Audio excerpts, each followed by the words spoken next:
واشان بوهان قبو جدن جراچون تالي كوان جريتي جدن لوني توكوفان سراج يوقد في الشمس إفاو كان فانوسي أدوغو يسرت إفو كان قبادي فانوسي يوتي كبسيستيتي واتوكو جيرو توكفلو إنندو لما فان مو مطر وابر روبا أك إجايبات تروب بوتا إيسا تروبا لفا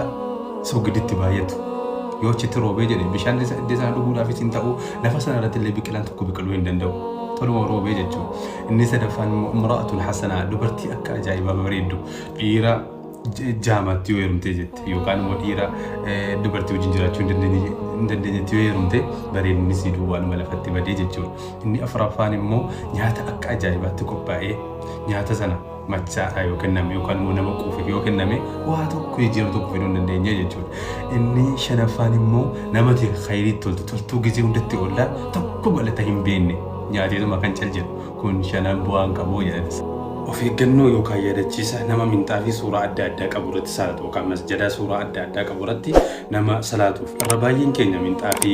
suuraa kaabaa qabu yookaan suuraa masjidaa qabu yookaan waa'ee islaamaa calanqiisu jennee bitanna garuu sirriitti hubannee osoo gadi buusnee sirriitti ilaallee erga adda addaa waan qabu qofa waan ibaadaa nu dadhabsiisu qofa waan irratti guutamee jirudha. Fakkeenyaaf waan suuraa masqalaa kan ofirraa qabu yookaan suuraa hayiwaana ofirraa kan qabu yookaan mataa sheexaanaa jarri sun gabbartu kan ofirraa qabu kan suuraa kaabaa gubatu fa'aa waan akkana irra jiru. Hundi isaa kan qopheeffameef islaamummaa calanqiisuuf osoo hin taane akka ati ibaadaa dadhabdee qalbiin kan kee salaata duukaa akka hin jiraanneef akka ati waan sana asabduudhaaf gidduu keetiif gidduu rabbii akka walitti dhufeenya gaarii hin taaneedhaaf. Kanaaf yeroo minxaa fi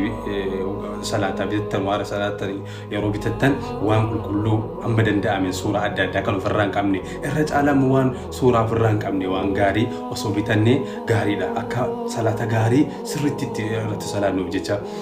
nama biraatiif illee yaadachiisa godhi dhaamsa kana ittiin ga'i maaliif salaatuka najaatuka salaanni kan kee ibaadaan ati gootu isatu qulfii jireenya keetiiti qulfii milkii kan keetiiti waan ta'eef. Wassalaamu alaikum.